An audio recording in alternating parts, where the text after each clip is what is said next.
Bonjour, bienvenue sur DevLabs, votre laboratoire de développement personnel. Alors aujourd'hui, nous allons voir ensemble un super outil qui va pouvoir vous servir aussi bien dans votre vie de tous les jours que dans votre vie professionnelle. Il s'agit de la décharge mentale. Alors avant de vous expliquer la décharge mentale, il faut d'abord vous expliquer ce qu'est la charge mentale, ce que cela signifie tout d'abord, ses effets, et ce qu'elle peut malheureusement vous amener comme déconvenu. Et pour cela, je vais vous prendre deux exemples très simples que vous connaissez tous, soit parce que vous en avez entendu parler, soit parce que ça vous est vous-même arrivé, tout simplement. Alors, mon premier exemple, c'est un exemple assez typique, c'est la maman débordée. En fait, on vous donne cet exemple souvent pour décrire la charge mentale. C'est la mère de famille. Une mère de famille de nos jours peut être amenée à devoir gérer de front sa famille ainsi que sa vie professionnelle. Elle aborde plusieurs choses à la fois. Leur travail, les courses, les enfants à s'occuper, la cuisine, tenir la maison, préparer les prochaines vacances, faire les devoirs du petit, donner le biberon du bébé, passer l'aspirateur dans les chambres. Bref, au bout d'un moment, la fatigue arrive, et c'est normal, et elle n'arrive plus à assumer ses tâches quotidiennes à tel point que ça les empêche de réfléchir et d'entamer ne serait-ce qu'un début de réflexion. Elles ont alors une charge mentale qui est arrivée à son plus haut niveau. Le cerveau ne percute plus et ne vous permet plus d'amorcer la moindre réflexion. Donc c'est l'exemple typique d'une charge mentale trop élevée. On peut même parler de surcharge mentale. Mais cela peut être aussi très sournois. Prenons d'ailleurs un deuxième exemple. Tout le monde a vécu cette situation, vous êtes au bureau, vous êtes concentré sur un dossier ou un rapport que vous devez donner le lendemain. Un collègue vous interrompt, le téléphone sonne en même temps, vous décrochez pendant que la personne qui est dans votre bureau vous parle en même temps, et puis pendant que vous parlez, vous tombez sur le post-it pour aller chercher le cadeau de la petite dernière pour son anniversaire. Et là, vous vous rendez compte que vous avez oublié et vous anticipez déjà dans votre tête les reproches de votre conjoint. Et puis une fois que vous avez répondu à tout le monde, vous retournez à votre travail et là, plus rien. Vous ne savez plus où vous en êtes. Et vous allez mettre plusieurs minutes, pour ne pas dire dizaines, avant de réussir à vous y remettre. Eh bien, on est aussi dans ce cas en fait de surcharge mentale. Ce sont vraiment les deux exemples typiques de charge mentale qui sont beaucoup trop fortes et pour lesquelles notre cerveau en fait n'arrive plus du tout à suivre. Alors, pour faire un tout petit peu de théorie, la charge mentale en fait a été définie pour la première fois par Monique Eco, qui est une sociologue française en 1984. Et elle définit en fait la charge mentale par le fait de devoir penser simultanément à des choses appartenant à deux mondes séparés physiquement. C'est l'exemple typique que je vous ai un peu donné, mon premier exemple, la mère de travail qui pense à ce qu'elle doit faire le soir en rentrant. Mais tout le monde, homme ou femme, peut vivre cette situation de surchauffe. C'est indéniable. Alors, est-ce que les femmes sont plus exposées à cette surcharge mentale au travail? Non, en fait, c'est une question simplement d'équilibre entre le travail et la vie professionnelle. Et il est reconnu qu'il y a une porosité en fait entre ces deux mondes qui est plus forte chez les femmes. Aujourd'hui, nous sommes dans un monde où le travail actuellement nous pousse à gérer plusieurs tâches en même temps. Nos défauts et nos qualités sont poussés à l'extrême et cela peut vite devenir un véritable enfer quotidien. Et ce sont nos comportements qui nous font tomber dans cette surcharge, des comportements comme le perfectionnisme, pardon, une envie de toujours bien faire, de revoir sans arrêt ses dossiers, à repérer les erreurs, les rectifier, réitérer tout ça sans cesse. Il y a le surcontrôle, on contrôle tout sans arrêt, pour soi, pour les autres. On arrive finalement euh, à être dans une situation où on n'arrive pas à déléguer. Il y a ce qu'on appelle aussi la pensée arborescente. En fait, ça je pense que tout le monde l'a déjà connu, on commence toujours des tâches sans jamais véritablement les terminer, et on a sans cesse au coin de notre tête des tâches que l'on voudrait bien terminer. Euh, le héros, cette personne qui aide tout le monde sans arrêt, qui sur tous les sujets, même ceux qui ne les concernent pas, et qui se porte toujours volontaire. C'est en fait celui tout simplement qui dit oui à tout finalement, et qui ne sait pas dire non. Et puis il y a l'hyper-responsabilité. Ça, ce sont les personnes aujourd'hui qui sont trop engagées tellement qu'elles n'arrivent plus à apprécier les objectifs atteints, qui en veulent toujours plus, qui se sentent concernés par tous les sujets. Mais à la différence du héros, il a surtout le sentiment de culpabilité quand quelque chose va mal. Voilà, aujourd'hui, voilà à quoi correspond la charge mentale. Donc, il devient évidemment de plus en plus primordial d'éviter cette surcharge mentale, sous peine de sombrer mentalement mais aussi physiquement. Il faut donc apprendre à lâcher prise et à prendre du recul. Aujourd'hui, il y a des symptômes un peu typiques de la pression exercée par une charge mentale trop forte. C'est le sentiment de manquer de temps, de devoir tout faire dans l'urgence, l'impression d'être toujours débordé, d'avoir mille et une choses à faire des fameuses to-do list que tout le monde connaît, pour lesquelles on n'arrive jamais au bout. Ou alors encore se comparer ou culpabiliser parce que finalement on se compare un peu aux autres et on voit bien que les autres y arrivent et nous on n'y arrive pas et donc du coup on se sent très stressé par ça. Et donc ça empêche notre cerveau aussi de réagir. Et pour sortir de cet engrenage, en fait, il y a un outil qu'on appelle tout simplement la décharge mentale. Alors en quoi elle consiste? La décharge mentale, finalement, c'est une technique qui est à la fois simple et difficile à mettre en œuvre. Elle se fait un peu en trois étapes, assez simplement finalement. Euh, il est d'abord nécessaire de décharger votre cerveau de tout ce qui l'encombre. Et c'est la partie presque la plus compliquée. C'est-à-dire de vraiment coucher sur le papier tout ce qui occupe votre esprit. On le verra plus en détail dans l'exercice après. Et puis ensuite, on va faire le tri de tout ce que vous avez mis sur le papier, c'est-à-dire qu'on est dans le principe de collecter, trier, regrouper. Et puis enfin, on va reprendre petit à petit la maîtrise de toutes les tâches afin de pouvoir reprendre le contrôle et ne plus avoir cette surcharge de mental qui soit présente dans votre tête. Alors les avantages de cette décharge mentale, le premier, premier bénéfice, c'est d'avoir être dans un nouvel état, d'avoir des nouvelles sensations, un peu comme si vous venez de passer une bonne nuit de sommeil, en fait, une sorte de soulagement, en fait. C'est ça que la première chose que vous devez ressentir après avoir fait cet exercice, c'est utiliser cet outil de décharge mentale. Le deuxième bénéfice, c'est de faire le point sur toutes les tâches que vous avez à faire. Euh, En fait, ça vous permet d'avoir un aperçu exhaustif de tout ce que vous devez accomplir. Et du coup, ça vous permet de prendre finalement conscience de beaucoup de choses, que ce soit dans votre vie personnelle, professionnelle, sportive, ou bref, sur tous les domaines de votre vie. Et le troisième bénéfice, c'est surtout reprendre à nouveau le contrôle et avoir ce sentiment d'apaisement et de maîtrise, surtout, qui va vous permettre d'aborder sereinement vos objectifs sans se sentir pris en fait dans ce cercle infernal. Mais il y a aussi quelques inconvénients dans la décharge mentale. C'est une technique quelquefois qui peut un peu décourager et qui peut faire peur parce que on voit d'un seul coup une liste interminable de choses à faire et on se dit, on peut se sentir quelquefois submergé un peu par les événements, par le fait de se dire oh là là, mais je n'y arriverai jamais, et de commencer à faire des to-do list. On reparlera de la to-do list plus tard, qui est un élément qui est puissant, mais qu'il faut surtout utiliser correctement parce que si vous faites des to-do list à rallonge, vous êtes sûr que vous n'y arriverez pas. C'est une démarche aussi qui est un peu lourde au départ, donc il va falloir souvent la réitérer de manière assez régulière, pas trop rapprochée non plus, pour vous laisser du temps pour avancer sur les objectifs que vous fixez. Mais en tous les cas, ce qu'il faut, c'est surtout pratiquer, pratiquer, pratiquer. Ça, c'est vraiment le plus important. Voilà ce que je peux vous dire sur la charge mentale. Maintenant, si vous voulez aller plus loin, je vous ai mis ici quelques articles et livres qui sont extrêmement intéressants et qui peuvent vous aider à aller plus loin en fait dans ce que je viens de vous expliquer. Vous avez deux magazines, le Management d'octobre 2019 avec un numéro spécial sur la charge mentale et les méthodes des experts pour l'alléger. Le magazine Cerveau et Psycho de février 2018, Alléger sa charge mentale. Et puis deux livres, Votre temps est infini de Fabien Olicard, où il traite des puissants remèdes contre la surcharge. Et un livre qui est extrêmement connu dans le monde du développement personnel, c'est S'organiser pour réussir, ou le Getting Things Done de David Allen, où dans la première partie de ce livre, en fait, l'auteur décrit comment maîtriser son flux de travail.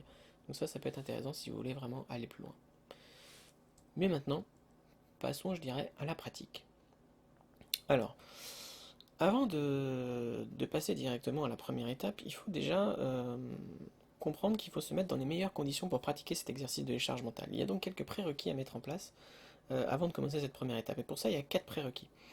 Le mieux, c'est de prendre déjà une demi, voire une journée complète rien que pour vous, et ça, c'est super important. Alors, je sais qu'aujourd'hui, c'est très compliqué à faire, mais il faut absolument prendre ce temps, parce que c'est ce temps-là qui va vous permettre de mieux réfléchir, et surtout, ça va être un temps qui est consacré pour vous.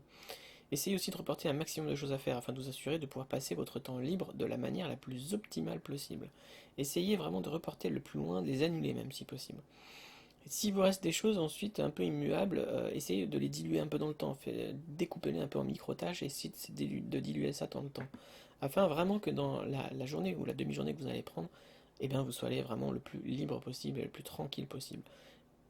J'en viens du coup au quatrième prérequis, qui est d'informer les personnes autour de vous de ces changements.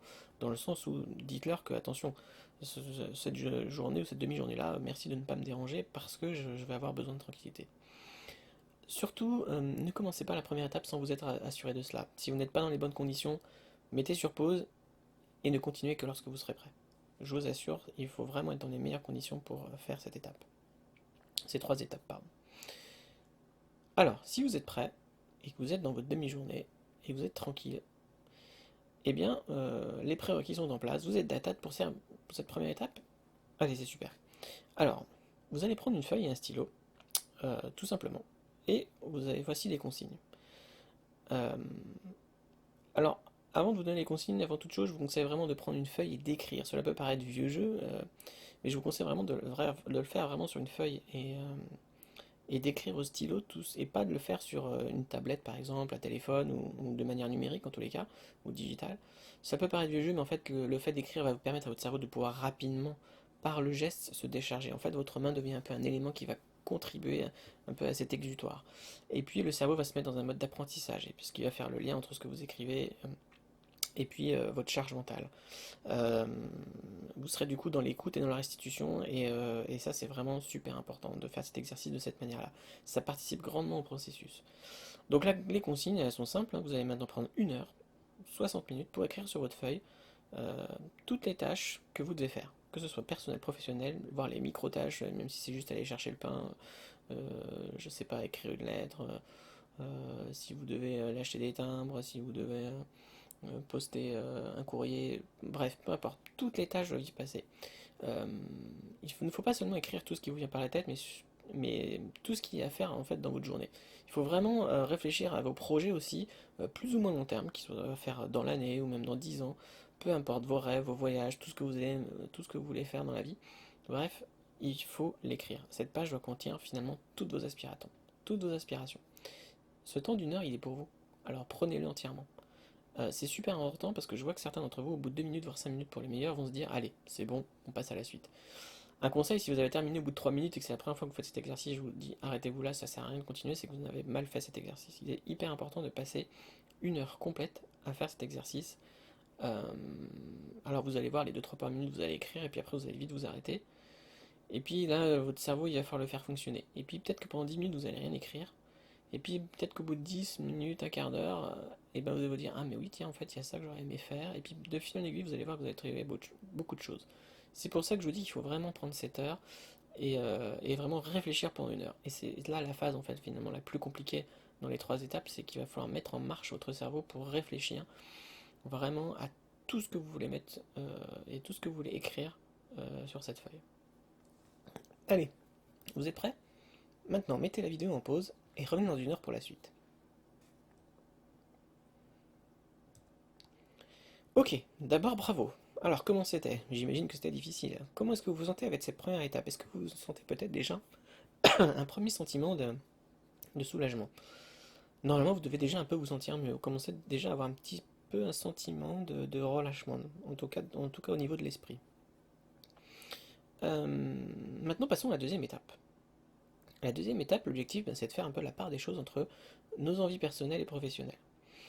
Donc vous allez de nouveau prendre une nouvelle feuille, et puis vous allez la séparer tout simplement en 2 colonnes. L'une s'appellera donc personnel et l'autre professionnel, et puis tout ce que vous avez écrit sur la première feuille, vous allez la classer entre personnel et professionnel. Alors ça devrait être assez simple, et ça devrait être assez rapide. Alors en fonction de la quantité évidemment que vous allez remplir, moi je vous donne 30 minutes pour le faire, normalement vous devez avoir largement assez le temps de le faire. Faites-le bien par contre, séparez bien hein, les choses personnelles et professionnelles. Pesez le pour et contre, s'il y a des choses qui se passent un peu entre les deux, choisissez, faites un choix. Peu importe dans quelle colonne vous allez le mettre finalement, si jamais vous avez un doute. Ce qu'il faut, c'est par contre bien les reporter pour être sûr de ne pas les oublier. Allez, go! Mettez en pause la vidéo et puis vous revenez dans une demi-heure pour la suite.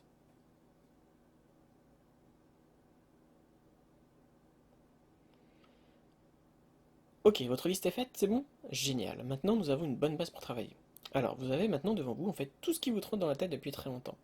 Et si vous regardez bien votre feuille, ne serait-ce que, je sais pas, visuellement, est-ce qu'on penche par un trop-plein du côté personnel ou du côté professionnel?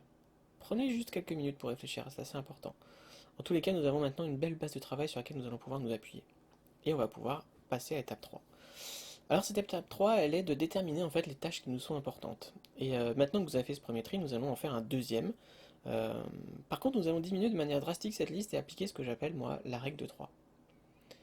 Alors, le but c'est bien sûr de déterminer ce qui est essentiel. Donc vous allez de nouveau reprendre une nouvelle feuille, que vous allez séparer en 3, dans le sens cette fois horizontal, un peu comme le schéma que je vous montre ici. Et puis on va utiliser aussi le recto verso de cette feuille. Les 3 zones vont correspondre en fait à 3 temps. La journée, la semaine, le mois et plus loin. Sur le recto, vous allez reprendre votre colonne personnelle et vous allez chercher pour la journée 3 tâches qui prennent moins de 10 minutes. Pour la semaine, 3 tâches qui prennent en moyenne 1 à 2 heures, voire 3 s'il faut. Et pour le mois, ou plus, 3 tâches importantes que vous voulez faire depuis très très longtemps. Et puis sur la même chose, vous allez faire, sur le verso, pardon, vous allez faire la même chose d'un point de vue professionnel. Ok? C'est compris? Allez, mettez en pause et revenez dès que vous avez terminé cette étape. Surtout, prenez bien votre temps pour faire cette étape, c'est important.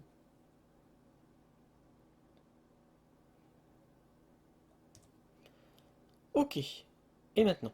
Et bien maintenant, vous n'avez plus qu'à prendre cette dernière feuille et puis exécuter vos tâches en commençant par celle de la journée, et puis dans la semaine de prendre vos 3 tâches et de réussir à les faire, et puis d'essayer, dans celles qui sont plus longues, d'essayer de commencer à découper peut-être en micro-tâches pour essayer de commencer à réfléchir dans votre esprit à ce que vous voulez faire pour les atteindre. En fait, en accomplissant au fur et à mesure ces tâches, vous devez gagner en confiance, mais surtout ressentir un grand soulagement et une grande satisfaction dans l'accomplissement de vos tâches. Je vous conseille moi de tester ça pendant un mois. En fait, ce que vous pouvez faire par exemple, c'est que tous les jours, alors le mieux c'est la veille pour le lendemain, vous déterminez par exemple vos 3 objectifs personnels et professionnels à réaliser dans la journée. Ces trois tâches qui prennent moins de 10 minutes et que vous devez faire dans la journée. Prenez le temps, faites-les, euh, et surtout n'hésitez pas à reprendre votre feuille quand ils sont faits de les barrer. Vous allez voir que c'est vraiment un instant et un moment hyper privilégié pendant lequel vous allez vraiment vous sentir mieux le fait simplement de barrer votre objectif. Puis pour toutes les semaines et tous les mois, vous allez piocher dans votre liste que vous venez d'établir. Et puis vous pouvez recommencer ce cycle en fait en début de mois, et cette fois vous repartez de zéro. Vous remettez à réfléchir à tout ce que vous voulez faire. En fait, vous allez normalement voir de mois en mois votre liste diminuer de petit à petit, et surtout vous aurez une vision plus claire de ce que vous voulez accomplir, du temps que vous voulez y consacrer, et vous aurez surtout l'impression d'avancer. Alors, mes derniers conseils, ce sont quelques règles d'or en fait sur les 3 tâches. Ne mettez jamais plus de 3 tâches sur vos to-do list. Si vous commencez à faire des to-do list immenses avec 40 tâches dessus, je vous assure que c'est la manière la plus inefficace de réussir à atteindre vos objectifs. Lorsque vous allez accomplir cette tâche, surtout, vous aurez tendance toujours à vouloir en faire plus. Attendez toujours la fin du cycle. Tant que vous n'avez pas fait ces 3 tâches, à la rigueur, même les 3 tâches à la journée, tant que vous ne les avez pas réussi, allez, terminez, continuez sur le jour suivant, et une fois que vous aurez vraiment terminé ces 3 tâches, remettez-en 3 autres. Mais ne recommencez pas un cycle tant que vous n'avez pas terminé toutes vos tâches. Les tâches sont en fait définies comme des objectifs à atteindre. C'est comme ça vraiment qu'il faut les voir, et c'est une importance qu'elles doivent revêtir uniquement pour vous, et uniquement pour vous. Euh, il ne faut pas faire plaisir aux autres. Là, vous faites plaisir à vous-même. C'est ça qui est vraiment très important dans cet exercice-là, c'est que vraiment vous avez choisi des tâches qui ont vraiment une importance pour vous uniquement. Alors toutes ces tâches peuvent faire aussi l'objet d'un grand ensemble d'objectifs à long terme, c'est encore mieux. N'hésitez pas surtout à marquer ces objectifs un peu partout aussi dans la maison. Ils doivent être un peu votre leitmotiv en fait, c'est ce qui doit vous trotter dans votre tête, dans votre journée, vous ne devez en avoir que 3. Et vous devez les garder à l'esprit. Utilisez les rappels sur votre téléphone, sur votre agenda électronique, le bon vieux post-it aussi sur le frigo, ça fonctionne toujours. En tout cas, il faut que vous ayez des endroits un peu stratégiques dans lesquels vous allez pouvoir piocher un peu partout et pour vous mettre toujours en tête quels sont vos objectifs. Voilà ce que je peux vous donner comme dernier conseil. Euh, une dernière chose, surtout, n'hésitez pas à mettre un pouce bleu et des commentaires sur la vidéo. J'ai hâte d'avoir vos retours dans les commentaires. Si vous avez des questions, n'hésitez pas à poser vos questions dans les commentaires. J'essaierai d'y répondre le plus favorablement possible. Si vous avez besoin que je détaille peut-être d'autres points, ici c'est un résumé. Le but c'est de passer vraiment à la pratique. Donc demandez, on ne sait jamais, je peux peut-être vous apporter d'autres choses. Je n'ai plus surtout qu'une chose à vous dire, allez-y, testez. Encore une fois, DevLabs, c'est votre laboratoire de développement personnel. Le but de DevLabs, c'est vraiment de tester ce que vous voulez faire, de tester des choses dans votre développement personnel, et puis de voir si ça fonctionne ou ça fonctionne pas. Mais en tous les cas, le but, c'est de tester. Soyez un bon sceptique. C'est une phrase que j'aime beaucoup, qui est d'un autre youtubeur qui s'appelle Olivier Roland. Vous pourrez d'ailleurs aller voir sa chaîne si vous voulez, il fait des choses très intéressantes, dans laquelle vous verrez il part des mauvais sceptiques et des bons sceptiques. Et grosso modo, les bons sceptiques, ce sont ceux, en tous les cas, qui n'ont pas d'a priori, qui ne font aucune supposition, et qui se disent que de toute manière, le meilleur de se faire un avis, finalement, c'est de tester, et c'est de faire l'expérience soi-même des choses. Donc allez-y, testez, n'hésitez pas. Et surtout, n'hésitez pas aussi à me partager vos commentaires, likez, soutenez, et on se retrouve très bientôt dans une prochaine vidéo sur DevLabs. Ciao.